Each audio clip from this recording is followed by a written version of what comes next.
আর আপনার বাড়িতে আমার আপনার নিতর দেওয়াটা পরে আছে, এর ভিতর থেকে একজন ব্যক্তি লম্বা একটা রশি নিয়ে আসবেন, আমার দেহটার লম্বা একটা মাপ নিবেন। তিনি হবেন আমার আপনার জীবনের শেষবারের মতো টেইলার্স। আমার দেহের লম্বা একটা মাপ নিবেন, আমার হাতের মাপ লাগবে না, আমার কাঁধের মাপ লাগবে না, আমার জন্য জামা বানাইতে যাবেন। রে এমন একটা জামা বানাইতে যাবেন যে জামার ভিতরে কোনো পকেট নাই,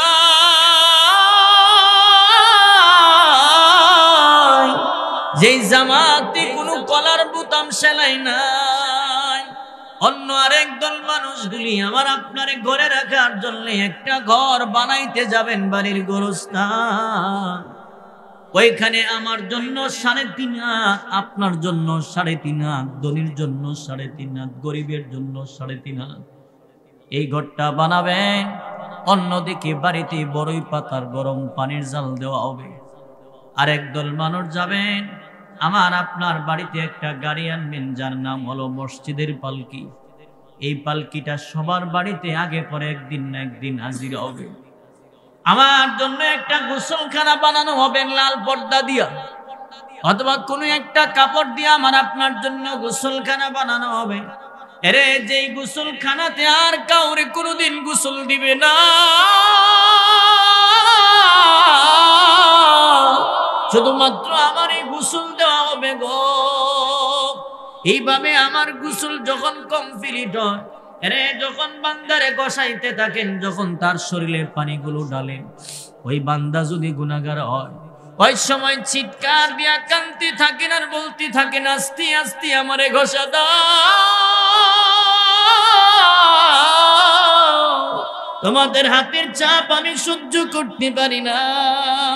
কিন্তু তারই কান্নার আওয়াজ পৃথিবীর কেউ শুনতে পারে না। গোসল কমপ্লিট, মসজিদের খাটিয়াও তার বাড়িতে হাজির হয়ে যায়। 3 টুকরা কাপড় দিয়া পুরুষ হলে, মহিলা হইলে 5 টুকরা কাপড় দিয়া একটা জামা বানায়া প্যাকেট করে যখন খাটে উঠাইয়া দিবে, বাড়ির থেকে বিদায় হয়ে যাবে। ওই সময় শেষবারের মতো আমার আপনার আব্বা আম্মা পালকিটায় ধরে একটা চিৎকার দিয়া বলবেন, শেষবারের মতো আমার ছেলেটারে একবার দেখা,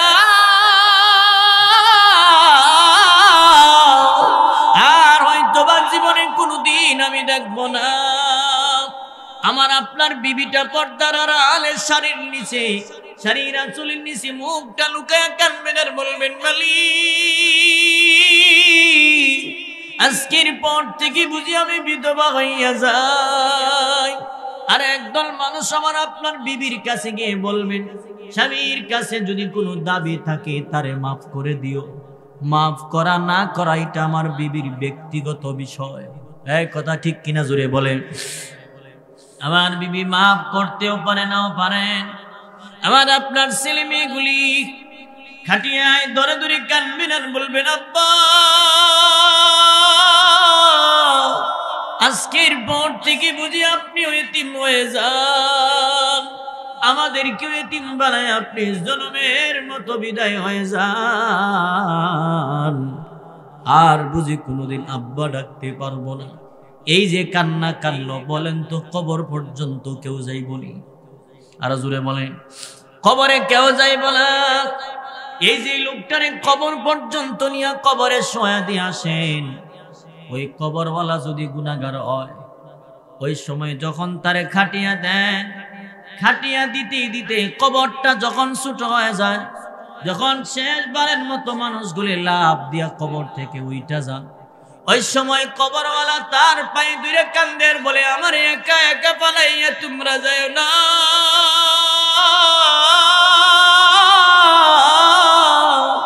এই কবরে আমার জন্য 99টা সাপ, এই সাপের সুবল আমি সহ্য করতে পারবো না। কিন্তু তার এই কান্নার আওয়াজ কেউ শুনবে না। কিন্তু রাসূল বলেন, যখন ওই বান্দাটা, ওই উম্মতটা যদি সূরাতুল মুলুকের তিলাওয়াত করনেওয়ালা হয়ে যায়, সবাই তারে ভুলে গেলেও, সবাই তারে ছেড়ে গেলেও সূরাতুল মুলুক তারে ভুলবে না। ওই সূরাতুল মুলুক তার বন্ধু হইয়া কবরের ভিতরে পাখির সুরত ধরে ঢুইকা যা। আল্লাহু ওয়ালিয়ুল্লাযীনা আমানু ইখরিজুহুম মিনাজ যুলুমাতি ইলান নূর।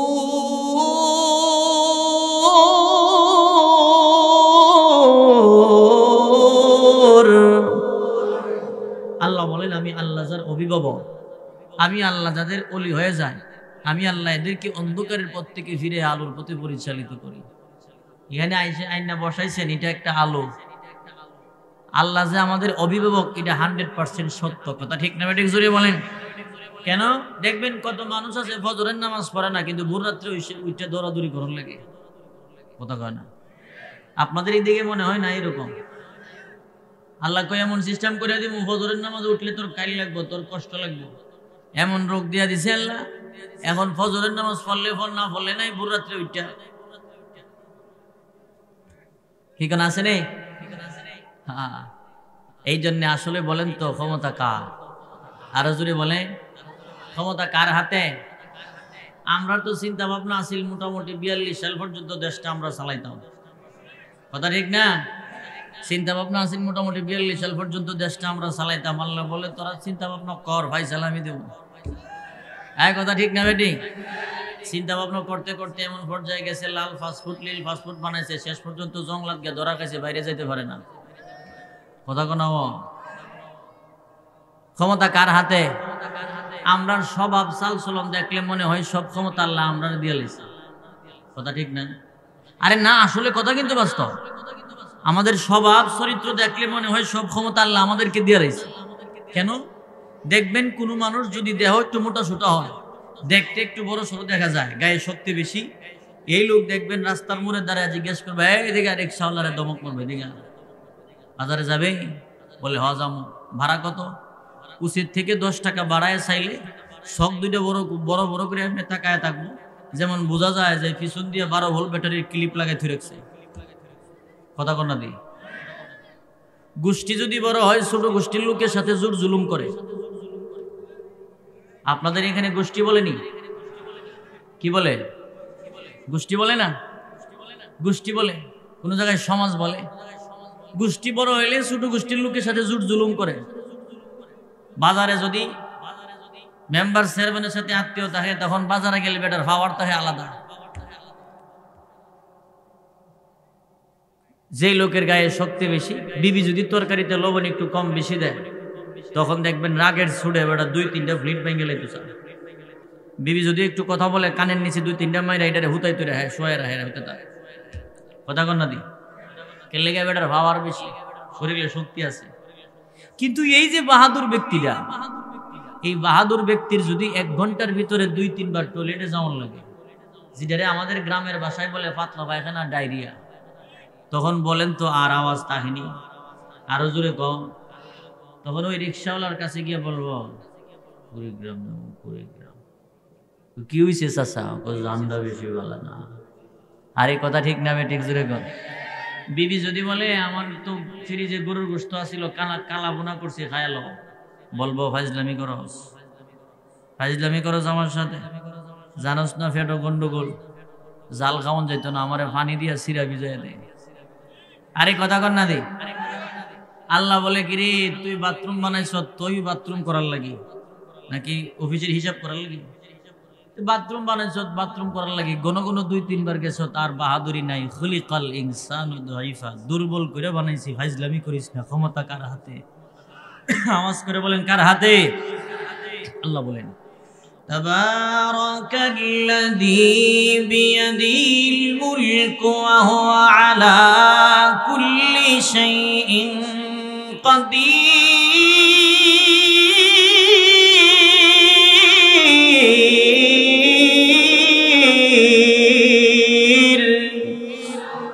আল্লাহ বলেন, তাবারাকাল্লাযী বিয়াদিহিল মুলক, আমি আল্লাহর ক্ষমতা, তাম দুনিয়ার ক্ষমতা, যা কিছু দুই চোখে দেখো আর না দেখো সব কিছু আল্লাহর হাতে, কথা ঠিক না? ঠিক জোরে বলেন। সম্মানিত সুধী, যেহেতু ক্ষমতা আল্লাহর হাতে, এই জন্য ইবাদত করতে হবে কার? এই জমিনে গোলামি চলবে কার? আল্লাহ আমাদেরকে কবুল করো না। আমি অনেক দূরের থেকে তো আসছি, ব্রাহ্মণবাড়িয়া থেকে আসছি। কত রাত্রে রওনা হয়েছি, 11:30টার দিকে। বগুড়ায় আসতে আসতে ধরেন সকাল 7টা হয়েছে। বগুড়া এসে এক হোটেলে রেস্ট করছি, আর চলে না যান, এটা রেস্ট করে বিকালের দিকে আপনাদের এখানে রওনা হয়েছি। তার মানে 2 দিন, কথা ঠিক না? আসলে আমার রিজিক আপনাদের এখানে ছিল, আমি আসছি। আমি আপনাদের সামনে কোরআনুল কারীম থেকে সূরাতুল আনফালের কয়েকখানা আয়াতে কারিমা তিলাওয়াত করেছি। আমি আশা রাখি এই আয়াতের আলোকে আপনাদের সামনে কিছু কথা বলার, আপনাদের সকলকে ধৈর্য সহকারে শোনার তৌফিক দান করুন, আমিন। রাত অনেক বড় রাত, আপনাদেরকে বেশি সময় কষ্ট দিব না, ধৈর্যের বাহিরে আমি যাব না। তবে যতক্ষণ পর্যন্ত আপনারা কথাগুলো শুনবেন মনোযোগ সহকারে আমলের নিয়তে শুনবেন। ভালো জিনিস কম খাইলেও ভালো, কথা ঠিক না বেরিয়ে চলবেন। ভালো জিনিস অল্প খাইলে যথেষ্ট। এই জন্য কথাগুলো যদিও কম শুনেন, কিন্তু যতটুকু শুনবেন মনোযোগ দিয়ে শুনবেন, কথা ঠিক আছে ইনশাআল্লাহ। এই কথাগুলো শুনবো আর আমলের নিয়তে শুনবো। এই ওয়াজের ভিতরে, আলোচনার ভিতরে যা যা আমার আমল করার নিয়ত আমলের আছে সবগুলো আমি পালন করার চেষ্টা করব, আর যেগুলো বর্জনীয় বর্জন করব। আর আল্লাহ তাআলা এই আয়াতে, এই সূরাতে কিছু গুণাবলীর কথা বলছেন। এই গুণগুলি যদি কারো ভিতরে থাকে, আল্লাহ বলেন হে সত্যিকারের মুমিন। সুবহানাল্লাহ, জোরে বলেন। আল্লাহ বলেন উলাইকা হুমুল মুমিনুনা হাক্কান। কেউ আওয়াজ করেন না, মনোযোগ দিয়ে কথাগুলো শুনেন। আপনাদের কষ্ট হবে, শুধুমাত্র আমার সিগন্যাল দিবেন যে হুজুর আমরা চলে যাচ্ছি, সাথে সাথে মনোযোগ দিয়ে দিব, ঠিক আছে ইনশাআল্লাহ। আল্লাহ বলেন উলাইকা হুমুল মুমিনুনা হাক্কান, তারাই হলো সত্যিকারের মুমিন, তারাই হলো সত্যিকারের ঈমানদার। লাহুম দারাজাতুন ইনদা রাব্বিহিম ওয়া মাগফিরাতুন ওয়া রিজকুন কারীম। এমন ঈমানদার যখন কোনো মানুষ হয়ে যায়, আমি আল্লাহ তাআলার পক্ষ থেকে 2টা পুরস্কারের ওয়াদা। 1 নাম্বার হলো সম্মানিত রিজিক দিব, 2 নাম্বার মাগফিরাত দান করে দিব। জুরে বলেন না সুবহানাল্লাহ। পুরস্কার 2টা দামি না কম দামি? আরো জুরে বলেন। 1 নাম্বার হলো সম্মানিত রিজিক। এরে এই দুনিয়ার জমিনে আমার আপনার যত চেষ্টা প্রচেষ্টা মেহনত কষ্ট আমরা যারা করলাম, একমাত্র পেটের কারণে, একমাত্র রিজিকের জন্য, কথা ঠিক না বেঠিক? জুড়ে বলেন। মা বাবা বন্ধু বান্ধব আত্মীয় স্বজন সকলকে দেশে রেখে প্রবাস জিন্দেগি কাটাইতেছেন 5 বছর 10 বছর। কোন মানুষ আবার কফিনের ভিতরে ঢুকে আবার বাংলাদেশে আসতেছেন, একমাত্র কারণ হলো রিজিকের জন্য, কথা ঠিক না বেঠিক? জুড়ে বলেন। তাহলে এই পুরস্কারটার অনেক দাম। 2 নাম্বার হলো মাগফিরাত। মাগফিরাত হলো এমন একটা নিয়ামত, রে মরণের পরে আমার আপনার আল্লাহ যদি আমাকে ডেকে বলেন মালিক, আমরা যদি পরকালে রব যদি আমাদেরকে ডেকে বলেন এরে গোলাম আমি আল্লাহ তোকে মাফ করে দিলাম, বান্দার জন্য রবের কাছে এর চাইতে বড় চাওয়া পাওয়ার আর কিছু হইতে পারে না, কথা ঠিক না বেটি? আল্লাহ যদি বলেন যা আমি আল্লাহ তোরে মাফ করে দিলাম, দামি একটা সম্মান পুরস্কার। আর যদি আল্লাহ বলেন হিসাব দিয়ে যা, উপায় থাকবে না, কথা ঠিক না বেঠিক? জুড়ে কর। এই জন্যে পুরস্কার হলো 2টা, কিন্তু এই 2টা পুরস্কার পাইতে গেলে আল্লাহ বলেন কিছু গুণ অর্জন করা লাগবে, কিছু কোয়ালিটি লাগবে। আমরা কথাগুলি আমলের নিয়তে শুনবো, গুণের কথাগুলি শুনবো। যেই গুণের কথা আল্লাহ বলছেন কথাগুলি মনোযোগ দিয়ে শুনবো আর চিন্তা করব। যেই গুণের কথা আল্লাহ বলছেন যদি আমার ভিতরে থাকে আলহামদুলিল্লাহ, আর যদি না থাকে আগামী কাল থেকে অর্জন করার চেষ্টা করব ইনশাআল্লাহ। আল্লাহ 1 নম্বর বলেন ইন্নামাল মুমিনুনা আল্লাযীনা ইযা যুকিরাল্লাহু ওয়াজিলাত কুলুবুহুম। আমার আল্লাহ তাআলা বলেন নিশ্চয় তারাই হইল মুমিন। এরে যে ব্যক্তি আমি আল্লাহর নাম শোনার পরে যার দিলের ভিতরে ভূমিকম্প আরম্ভ হয়ে যায়, আমি আল্লাহর নাম শুনলে যার দিলের ভিতরে ভয় পয়দা হয়ে যায়, আল্লাহর নামের স্মরণ মানে হইল বলেন তো মুয়াজ্জিনে যখন আযান দেন, বলেন তো মুয়াজ্জিনে যখন আযান দেন কার নামের ডাক দেন? আর জোরে বলেন কার নামের ডাক?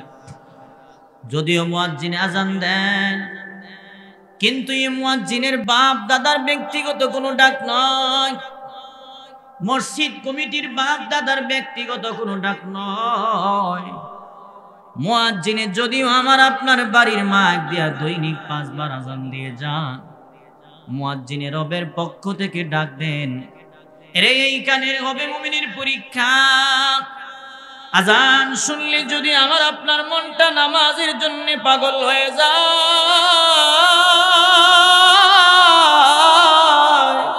আযান শুনলে যদি আমার মনটা মসজিদের দিকে দৌড়ায়, তাহলেই বোঝা যাবে মুমিনের 1 নাম্বার গুণ আমার মধ্যে পাওয়া যায়। আর যদি আযান শুনলে পরে আমার মনটা নামাজের জন্য গেল না, মসজিদে গেল না, বোঝা গেল নামের মুমিন এখনো পর্যন্ত পরিপূর্ণ মুমিন আমরা হতে পারি নাই। 1 নাম্বার আযান শুনলে যারা নামাজে যান, ভাইরা আমার, 2 নম্বরে আল্লাহ তাআলা বলেন ওয়া ইযা তুলিয়াত আলাইহিম আয়াতুহু যাদাতহুম ঈমানা। 2 নম্বর হলো কোরআনুল কারীমের তিলাওয়াত। কোরআন তিলাওয়াত শুনলে পড়লে মুমিন যারা হবে, মুমিনের ঈমানের পাওয়ার বৃদ্ধি পাবে, ঈমানের পাওয়ার বৃদ্ধি পাবে। মুমিন যদি হয়, মুমিন কোরআন তিলাওয়াত করলে ঈমানের পাওয়ার বেড়ে যাবে। সাহাবায়ে কেরাম বলতেছিলেন, নবী গো, ঈমানের পাওয়ার বাড়ে আবার কমে, আমরা বুঝবো কিভাবে? আল্লাহর নবী বলেন, কোরআন তিলাওয়াত শুনলে যদি, কোরআন তিলাওয়াত শুনলে যদি তোমার দিলের ভিতরে মজা লাগা যায়, তাহলে বুঝবা তোমার ঈমানের পাওয়ার বাড়তে আছে। আর যদি মনে করো কোরআন তিলাওয়াত শুনলে মজা লাগে না, ভালো লাগে না, বুঝতে হবে ঈমানের পাওয়ার দুর্বল হয়ে যাচ্ছে। কোনো একটা মোবাইলের ব্যাটারি যদি দুর্বল হয়, আস্তে আস্তে হঠাৎ করে একদিন মোবাইলের ব্যাটারিটা ডাউন হয়ে যায়, কোনো এক সময় মোবাইলটা বন্ধ হয়ে যাওয়ার সম্ভাবনা আছে। ঈমানের ব্যাটারি যদি দুর্বল হয়ে যায়, ওই সময় যদি ব্যাটারিটা ডাউন হয়ে যায়, বান্দা যদি তওবা না করে, এরে মরণের আগে আগে যদি শয়তান আইসা তার ঈমানটা দুর্বল বানায়া বেঈমান বানায়া দেয়, এই অবস্থায় যদি বান্দা মারা যান, উপায় থাকবে না। এই জন্য আমার আপনার নবী বলেন, কোরআন তিলাওয়াত নিয়ে উম্মত বইসা যাও, কোরআন তিলাওয়াত করবা, আমার রবের সাথে তোমার কথা হয়ে যাবে। সুবহানাল্লাহ, জোরে বলেন। আল্লাহর নবী বলেন, আরে কোন মানুষ যদি রবের সাথে গোপনে কথা বলতে চাও, তাহলে কোরআন তিলাওয়াত নিয়ে বইসা যাও। এই কোরআনুল কারীম বলেন তো দামি না কম দামি? আর জোরে বলেন। এইখানে তো কাগজের কোরআন, এইখানে তো কাগজের মধ্যে লেখা আছেন কোরআন, কিন্তু এই কোরআনুল কারীমের গোপন একটা ওজন আছে, যে ওজন আসমান পর্যন্ত সহ্য করতে পারে নাই। এই কোরআন যখন আসমানে দেওয়া হয়, আসমান আমার রবের দরবারে ডেকে ডেকে বলতেছিল, মালিক, এই কোরআনের ওজন সহ্য করতে পারি না। এই কোরআন যখন জমিনে দেওয়া হয়েছিল, পাহাড়ে দেওয়া হয়েছিল, পাহাড় আমার রবকে ডেকে বলতেছিল, মালিক, এই কোরআনের ওজন সহ্য করতে পারি না। এই কোরআন যেই ব্যক্তির উপরে আল্লাহ নাজিল করেছেন, ওই ব্যক্তির গায়ে আল্লাহ তাআলা জান্নাতি 4000 যুবকের শক্তি দান করছেন। ভাইরা আমার, যেদিন আমার আপনার নবীর উপরে কোরআন নাজিল হয়, সেদিন আমার আপনার নবী দূরের থেকে বলছিলেন, খাদিজা,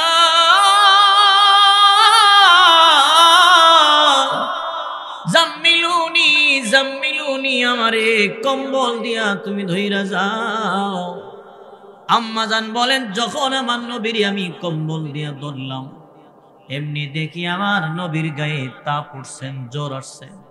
তার মানে বোঝা গেল কোরআনের গোপন একটা ওজন আছে। কথা ঠিক না বেটি?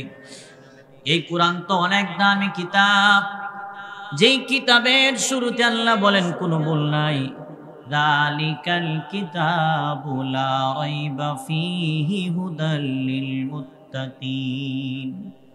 কোনো ভুল নাই, কোনো সন্দেহ নাই, সন্দেহের অবকাশ করাও যাবে না। কথা ঠিক না বেটি? এই কোরআন তো এমন একটা দামি কিতাব, আমার আপনার নবীর বেঈমানের বাচ্চাগুলি 40টা বছর পর্যন্ত আলামিন বলছেন, সত্যবাদী বলছেন, সাদেক বলছেন। যেদিন আমার আপনার নবীর উপরে কোরআন নাজিল হয়, কোরআনের কথা বলেন, তখন থেকে আমার নবীর ব্যাপারে বদনাম শুরু হয়ে যায়। তখন থেকে আমার নবীর ব্যাপারে তারা বদনাম শুরু করেন। জাদুকর বলেন, আমার নবী যখন কোরআন তিলাওয়াত করেন, আমার নবীর কোরআন তিলাওয়াতে হট্টগোল দড়ায় দেন। ক্বালাল্লাযীনা কাফারু লা তাসমাউ লিহাদাল কুরআন। বেঈমানের বাচ্চাগুলি হট্টগোল করতেন, আওয়াজ করতেন, আরে মুহাম্মদের তিলাওয়াত শোনার জন্য কেউ যাইবা না। আমার নবীর কোরআন তিলাওয়াতে তারা বাধা দিতেন।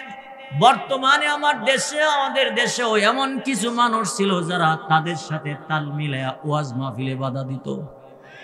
আরে জোরে কোন ঠিক না বেটি? ওয়াজ মাহফিল করতে গেলে অনুমতি লাগে, প্রশাসনিক অনুমতি লাগে, গান বাজনা করলে কোনো অনুমতি লাগছে না। কথা কন না দি?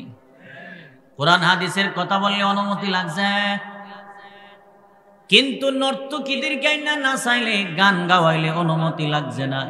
ওই যে নবীর যুগের কোরআন বিরোধী বর্তমান আমাদের দেশেও কিন্তু একদল মানুষ ছিল। আল্লাহ এদেরকে হেদায়েত দান করুন, আমিন। ভাইরা আমার, কিন্তু যদিও আমার নবীর তারা মানত না, আবু জাহেল, আবু লাহাব, উতবা, শাইবা গোপনে গিয়া গিয়া আমার নবীর কোরআন তিলাওয়াত সারা রাত দাঁড়ায়া দাঁড়ায়া শুনত। সুবহানাল্লাহ। সারা রাত আমার নবীর তিলাওয়াত শুনতেন। আবু জাহেল, আবু লাহাব যখন গোপনে গিয়া গিয়া আমার নবীর তিলাওয়াত শুনেন, তিলাওয়াত শেষ হওয়ার পরে যখন বাড়িতে আসেন, একটা রাস্তার মোড়ে তাদের সকলের সাক্ষাৎ হয়ে যায়। আবু জাহেল মনে মনে ভাবতো, আমি শুধু একাই বুঝি শুনি, কিন্তু রাস্তার মোড়ে আইসা দেখেন তার গোষ্ঠীর লোকেরা সব দিয়ে সামনে হাজির। আবু জাহেল বলে, কে তুমি? কো আমি আবু লাহাব। কয় তুমি কেডা? কো আমি তো আবু জাহেল না। এরা কেডা? কয় এরা হইল আমরার জনগণ। কিরে তোরা কই গেছলে? আমরা তো গেছলাম, তুমি যেই জায়গা আমরাও সেই জায়গা। সুবহানাল্লাহ, জুড়ে বলেন। আবু জাহেল বলে, ভাব তো বেশি ভালো না, দিন দিন কোরআন তিলাওয়াত শুনলে আমার দল ছোট হয়ে যাবে, ইসলাম ধর্ম বড় হয়ে যাবে। করা একটা ভাষণ দিছেন, আগামী কাল থেকে কেউ তিলাওয়াত শুনতে যাইতে পারবা না। নাউজুবিল্লাহ। কিন্তু যখন এইভাবে ঘোষণা দিলেন আর বলল, আগামী কাল থেকে যদি কেউ তিলাওয়াত শোনার জন্য যাও, তোমাদের সকলকে বিচারের আওতায় আনা হবে, কঠিন শাস্তি দেওয়া হবে।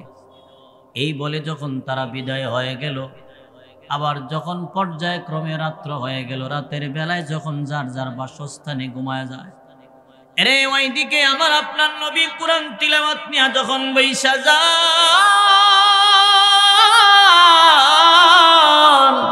আমার নবীর মধুর কণ্ঠের তিলাওয়াত, এই তিলাওয়াতের আওয়াজটা যখন প্রত্যেকটা বেঈমানের কানে কানে আল্লাহ পৌঁছায়া দেন, আর ঘুমাইতে পারে না, শুধু এইভাবে ঘোরাঘুরি করে।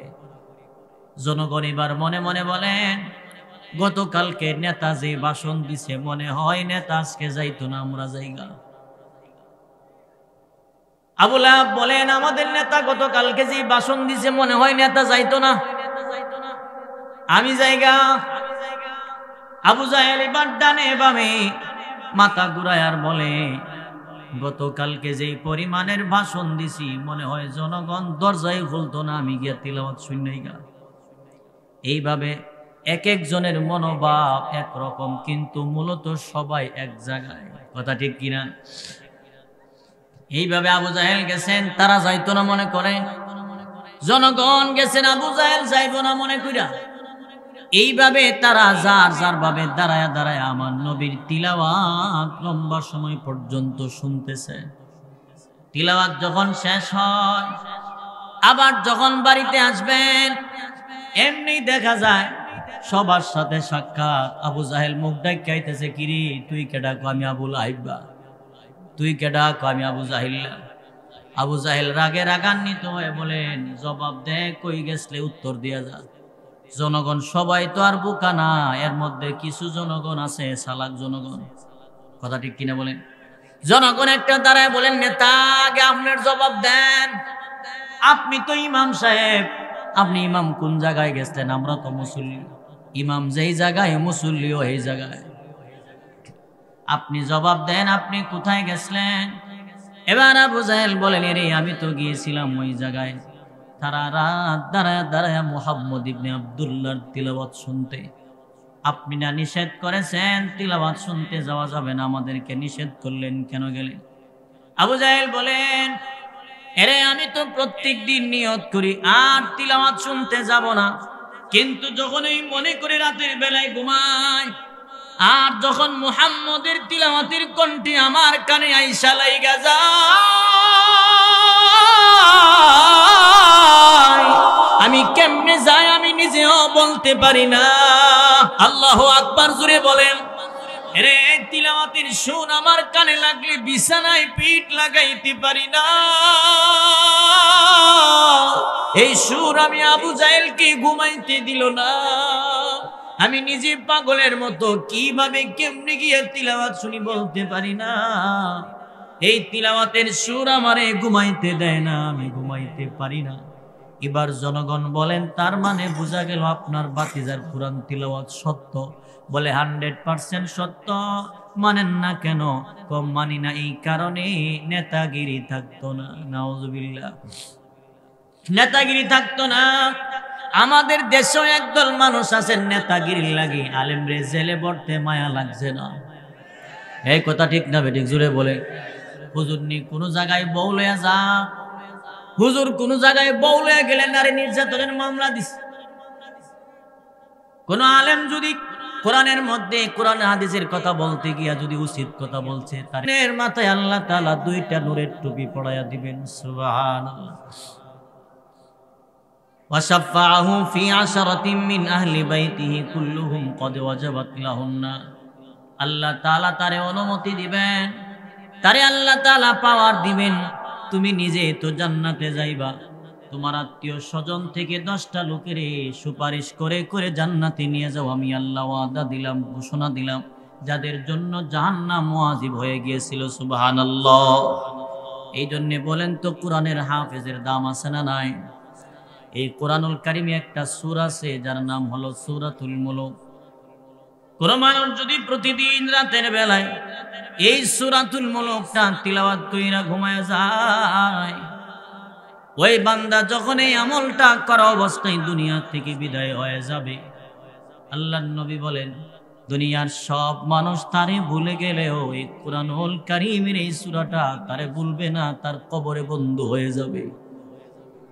আজকে যদি আমার মরণ হয়, এখন যদি ঘোষণা হয়ে যায় আব্দুর রহিম আর এই দুনিয়াতে নাই, এই খবরটা যখন আমার আপনার আব্বা আম্মার কাছে পৌঁছায় যায়, আপনার মরার সংবাদ যখন আপনার পরিবারের কাছে যাবে, আমার আপনার আব্বা আম্মা পাগলের মতো কানবেন আর বলবেন, আল্লাহ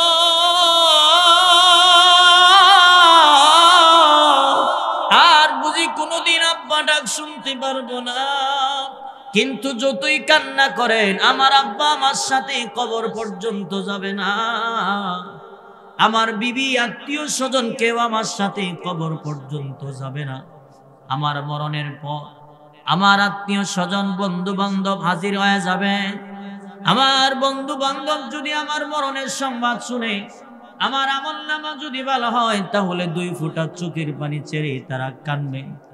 আর যদি আমলনামা খারাপ হয়, তাহলে বলবে মরছে তো ভালো হইছে। এই কথা ঠিক না বেঠিক? জুড়ে বলেন। আর আপনার বাড়িতে আমার আপনার নিতর দেওয়াটা পরে আছে, এর ভিতর থেকে একজন ব্যক্তি লম্বা একটা রশি নিয়ে আসবেন, আমার দেহটার লম্বা একটা মাপ নিবেন। তিনি হবেন আমার আপনার জীবনের শেষবারের মতো টেইলার্স। আমার দেহের লম্বা একটা মাপ নিবেন, আমার হাতের মাপ লাগবে না, আমার কাঁধের মাপ লাগবে না, আমার জন্য জামা বানাইতে যাবেন।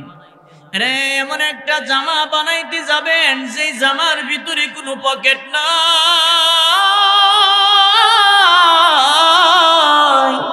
যেই জামাতে কোনো কলার বোতাম সেলাই নাই।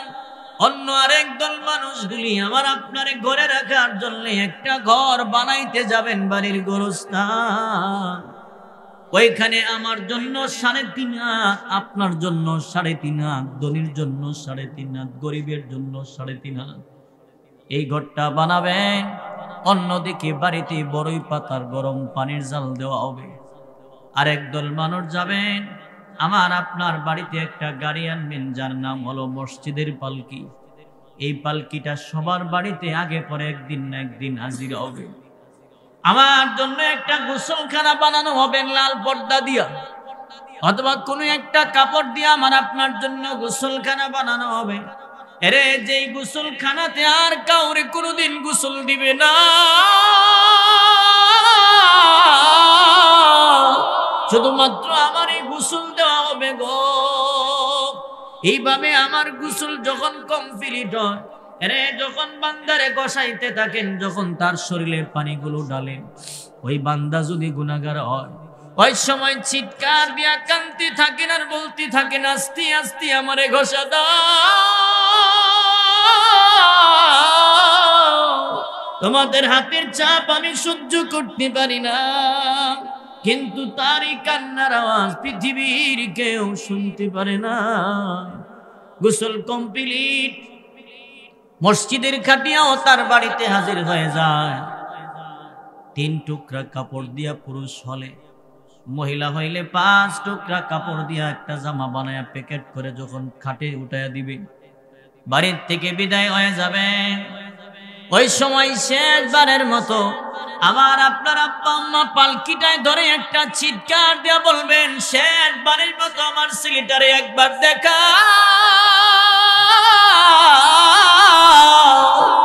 আর হয়তোবা জীবনে কোনোদিন আমি দেখবো না।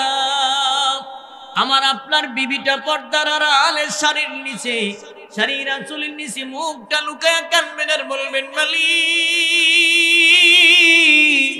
আজকের পর থেকে বুঝি আমি বিধবা হইয়া যাই। আর একদল মানুষ আমার আপনার বিবির কাছে গিয়ে বলবেন, স্বামীর কাছে যদি কোনো দাবি থাকে তারে মাফ করে দিও, মাফ করা না করা এটা আমার বিবির ব্যক্তিগত বিষয়। এই কথা ঠিক কিনা জোরে বলেন। আমার বিবি মাফ করতেও পারে নাও পারেন।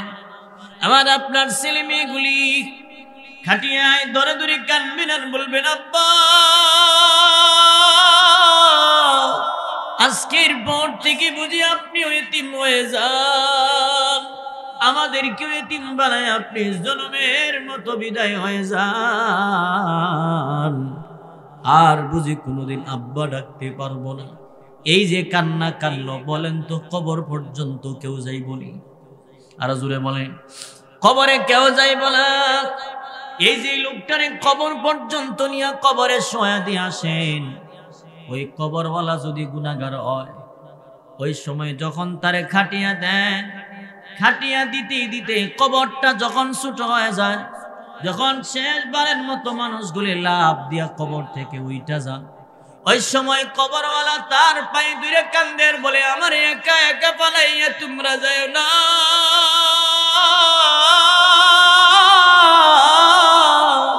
এই কবরে আমার জন্য 99টা সাপ, এই সাপের চুবল আমি সহ্য করতে পারবো না। কিন্তু তার এই কান্নার আওয়াজ কেউ শুনবে না।